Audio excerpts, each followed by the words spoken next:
Bismillahirrahmanirrahim. Assalamu alaikum. Today we will start our chapter number 1, that is functions and limits. Functions की सबसे पहले बात करते हैं। तो फंक्शंस का हमारी डेली लाइफ में बहुत इंपॉर्टेंट रोल है। Important role in a sense कि फंक्शंस को हम अपनी प्रैक्टिकल लाइफ में बहुत यूज़ कर रहे हैं।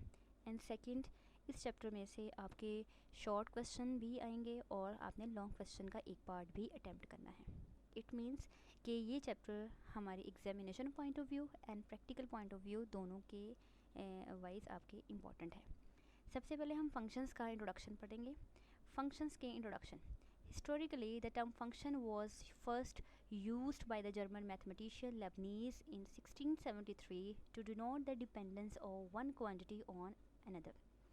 हिस्टोरिकली अगर हम देखें तो लेबनीज़ वो था जिसने सबसे पहले फंक्शन को यूज़ किया इन 1673 में कि किस तरीके से एक क्वांटिटी दूसरे पे डिपेंड करती है।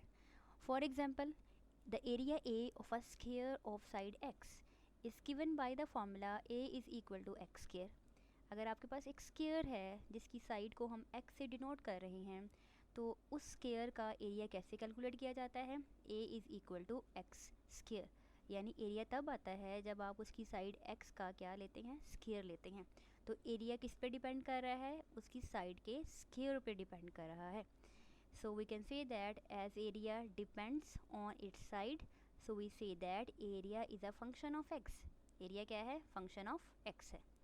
इसी तरीके से the area of a circular disc of radius r is given by the formula A is equal to pi r square. तो अगर हम एक सर्कल की बात करें तो उस सर्कल जिसका रेडियस आर है, तो हम छोटी क्लासेस में पढ़ चुके हैं कि सर्कल का एरिया होता है पाई आर स्क्वायर। आर की वैल्यू पुट करते हैं देन हमारे पास एरिया आता है। तो इस केस में, सर्कल के केस में, आपका एरिया कब आएगा? जब आप आर की वैल्यू पुट करेंगे। तो आपका एरिया किस पे डिपेंड कर रहा है? आर रेडियस पे डिपेंड कर रहा है। So we can say that area is a function of r. ठीक है। मज़ीद डेफिनेशन पे जाने से पहले हम इसकी प्रैक्टिकल लाइफ में कुछ मैं एग्जांपल देना चाहूँगी ताकि आपको मज़ीद इसका क्लियर हो कि फ़ंक्शंस क्या हैं। फ़ंक्शन फॉर एग्ज़ाम्पल, आप स्विच ऑन करते हैं तो आपकी लाइट ऑन होती है। एक स्विच ऑन किया, एक लाइट ऑन हो गई। ठीक है। इसी तरीके से अगर आप स्विच ऑन करते हैं, हमें फ़ैन ऑन हो जाता है हमारा। आप अपना लैपटॉप अगर लें तो लैपटॉप की स्क्रीन पे आप लैपटॉप पे कीबोर्ड पे आप टाइप करते हैं तो स्क्रीन पे वही वर्ड आपको नज़र आता है। आजकल मोबाइल फ़ोन्स बहुत यूज़ हो रहे हैं। मोबाइल फ़ोन्स अगर आप देखें तो मोबाइल मैसेज करते हैं, जो चीज़ टाइप करते हैं तो वही चीज़ आपको स्क्रीन में नज़र आ रहा होता है। तो अगर हम इन सब में कोई चीज़ नोट करें तो हम क्या कर रहे हैं कि अगर हमने लाइट ऑन की, हमने पहले स्विच ऑन करना पड़ता है। ठीक है। स्विच लाइट तब ऑन होती है जब हम अपना स्विच ऑन करते हैं।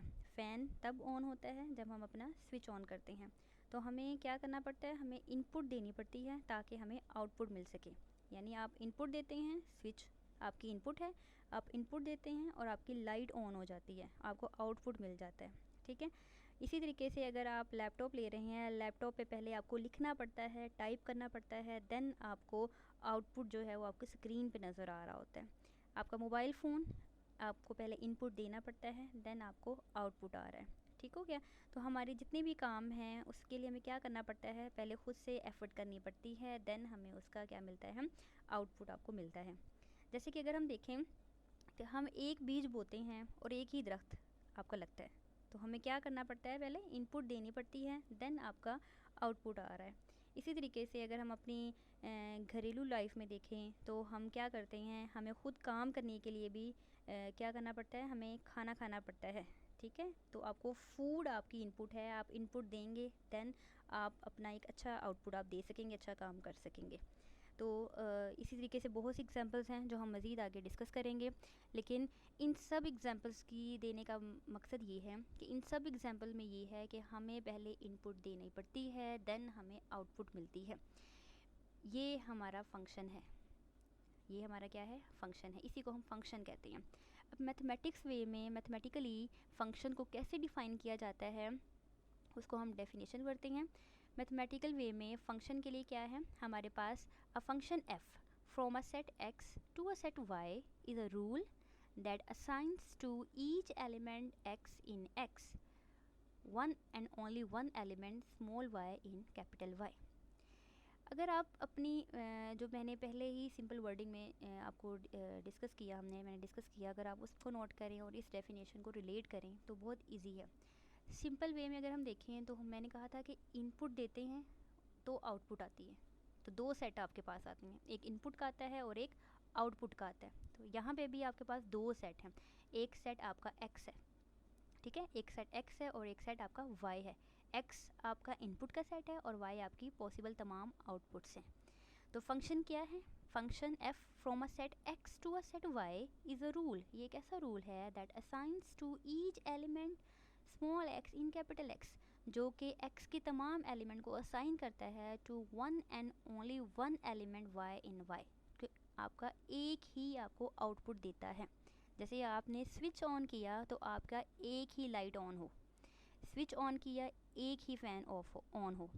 इसी तरीके से आपने कीबोर्ड पे अगर एक वर्ड लिखा है तो वही वर्ड आपको स्क्रीन पे नज़र आता है। कभी ऐसा हुआ है कि आपने एक वर्ड लिखा और दो नज़र आए? ऐसा तो नहीं ना होता। तो जो आप एक इनपुट देते हैं, ठीक है, आपको आउटपुट भी वही मिलती है। तो डेफिनेशन में मैथमेटिकल वे में यही है कि आपका एक सेट x है और एक सेट y है। x से y तक का वो रूल जिससे आप एक इनपुट दें और y जो आउटपुट है उसमें भी एक ही आउटपुट आए, देन हम कहते हैं कि वो आपका फंक्शन है।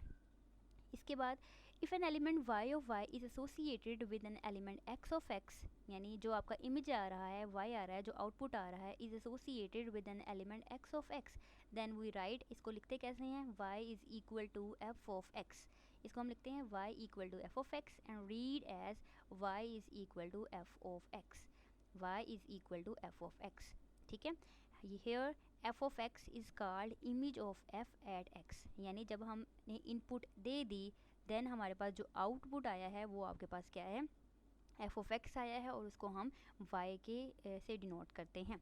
और value of f at x, या इसको ये कहते हैं कि value of f at x। अब आपका जो x है, जो जितनी भी इनपुट्स हमें देनी है, the set x is called domain of f। इसको हम क्या कहते हैं, डोमेन कहते हैं। The set of corresponding elements y in y capital Y is called range of f। अब जितनी भी आपकी आउटपुट आ रही हैं, ठीक है, एक एलिमेंट पुट किया एक आउटपुट आई, कोई और एलिमेंट पुट किया कोई और आउटपुट आएगी। तो जितनी आउटपुट आती जाएंगी वो आपके पास क्या बनेगा, उसको हम रेंज कहेंगे कि वो आपका रेंज है। We say that y is a function of x।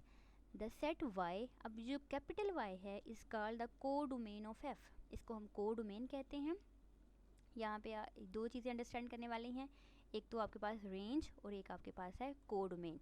Range क्या है, जब आप x की वैल्यू पुट करें देन y के जो जो आंसर्स आते जाएंगे वो पूरे के पूरे, अगर हम उनको कलेक्शन करें, उनकी कलेक्शन करें तो वो उस सेट को हम उसकी रेंज कहते हैं। लेकिन जो को डोमेन है वो तमाम पॉसिबल आउटपुट्स हैं कि जितनी पॉसिबल आउटपुट आ सकते हैं उन तमाम का सेट जो है वो को डोमेन कहलाता है, ठीक है। तो अभी तक हमने फंक्शन को डिफ़ाइन किया है। फंक्शन क्या है, एक सेट x है, एक सेट y है। एक ऐसा रूल है कि x के तमाम एलिमेंट, कि जब भी हम x के एलिमेंट पुट करें तो y का एक ही एलिमेंट आए, आंसर जो है वो एक ही आना चाहिए। और हम इसको लिखते कैसे हैं, y is equal to f of x। पढ़ते हैं y is a function of x, y is equal to f of x, ठीक है। और जो x है, जो इनपुट का सेट है, वो आपकी डोमेन बनता है। जितनी आपकी आउटपुट आ रही हैं x की वैल्यूज़ पुट करने से जो आंसर्स आ रहे हैं वो उन तमाम की कलेक्शन को रेंज कहते हैं। और तमाम पॉसिबल आउटपुट्स, जितनी पॉसिबल आउटपुट आ सकती हैं उन सब के सेट को हम उसकी को डोमेन कहते हैं। नेक्स्ट, यहाँ पे मैंने एक एग्जांपल ली है। एग्जांपल, अगर ये एग्जांपल देख लें तो ये सिंपल सी है। इसमें अगर एक x है एक y है तो डिफ़ाइन है कि फ़ंक्शन f x से y तक का एक ऐसा रूल है कि जब हम x का कोई एलिमेंट पुट करते हैं तो y का एक एलिमेंट आता है, ठीक हो गया। तो f is a function from x to y। Similarly यहाँ पे एक एग्जांपल दी गई है, बड़ी सिंपल सी एग्जांपल है। इसमें अगर देखें फॉर एग्जांपल x के एलिमेंट हैं 1 2 3 और y के एलिमेंट हैं D B C A। आपको बता दिया गया है कि x की जब आप 1 पुट करते हैं तो आंसर D आता है। ये आपको गिवन है कि 1 का आंसर 1 जब पुट करते हैं तो D आउटपुट आता है, 2 पुट करने से C आता है, 3 पुट करने से भी C आता है, ठीक है। तो ये